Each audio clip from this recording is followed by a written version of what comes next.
കുവൈറ്റിൽ നിന്ന് സലീം കോട്ടയിലാണ് ചേരുന്നത്. സലീം, ഇന്ന് ഒന്നിലേറെ തവണ അറ്റാക്ക് ഉണ്ടായിട്ടുള്ളത് കുവൈറ്റിനെ ലക്ഷ്യമിട്ടുകൊണ്ടാണ്. അവിടെ US എംബസിക്ക് തീപിടിക്കുന്നു, മിസൈൽ അവശിഷ്ടങ്ങൾ വീണ് റിഫൈനറിയിൽ തീപിടുത്തമുണ്ടാകുന്നു, തൊഴിലാളികൾക്ക് പരിക്കേൽക്കുന്നു. എത്രത്തോളം ആശങ്കാജനകമാണ് കുവൈറ്റിലെ സ്ഥിതിഗതികൾ?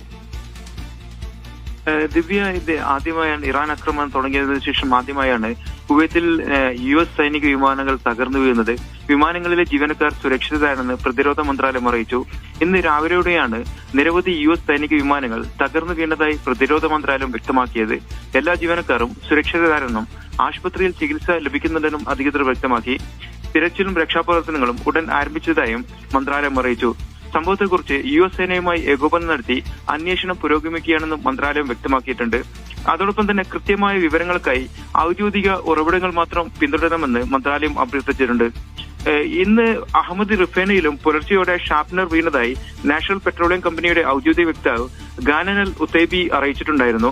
സംഭവത്തിൽ 2 തൊഴിലാളികൾക്ക് നിസ്സാര പരിക്കേറ്റതായും കമ്പനി അധികൃതർ വ്യക്തമാക്കിയിട്ടുണ്ട്.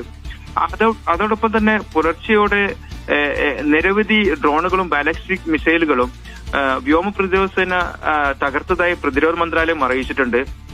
ആളപായമൊന്നും ഇതുവരെ റിപ്പോർട്ട് ചെയ്തിട്ടില്ല. രാജ്യത്തിന്റെ സുരക്ഷ ഉറപ്പാക്കുവാൻ സായുധ സേന ഉയർന്ന ജാഗ്രതയിൽ തുടരുന്നതായും അധികൃതർ വ്യക്തമാക്കിയിട്ടുണ്ട്.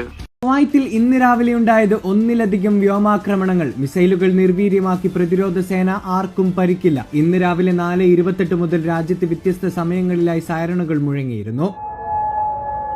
ഇറാൻ ആക്രമണം ആരംഭിച്ചതിനു ശേഷം കുവൈത്തിന്റെ വ്യോമ പ്രതിരോധ സേന നിർവീര്യമാക്കിയത് 97 ബാലിസ്റ്റിക് മിസൈലുകളും 283 ഡ്രോണുകളും. ഇവ തടയുകയും നശിപ്പിച്ചതായും പ്രതിരോധ മന്ത്രാലയം അറിയിച്ചു. അതേസമയം നശിപ്പിക്കപ്പെട്ട വസ്തുക്കളുടെ കഷ്ണങ്ങൾ ചിലയിടങ്ങളിൽ പതിച്ചത് ചെറിയ ഭൗതിക നാശനഷ്ടങ്ങൾക്ക് കാരണമായി. ഡ്രോണുകൾ തടയുന്നതിനിടെ പതിച്ച അവശിഷ്ടങ്ങൾ തെക്കൻ മേഖലയിലും 6th റിംഗ് റോഡിലുമുള്ള നിരവധി ഓവർഹെഡ് ലൈനുകളുടെ സേവനം തടസ്സപ്പെടുത്തി. ഇത് വൈദ്യുതി ഗ്രിഡിൽ താൽക്കാലിക തടസ്സമുണ്ടാക്കി. ചില പ്രദേശങ്ങളിൽ ഭാഗികമായി വൈദ്യുതിയും തടസ്സപ്പെട്ടു.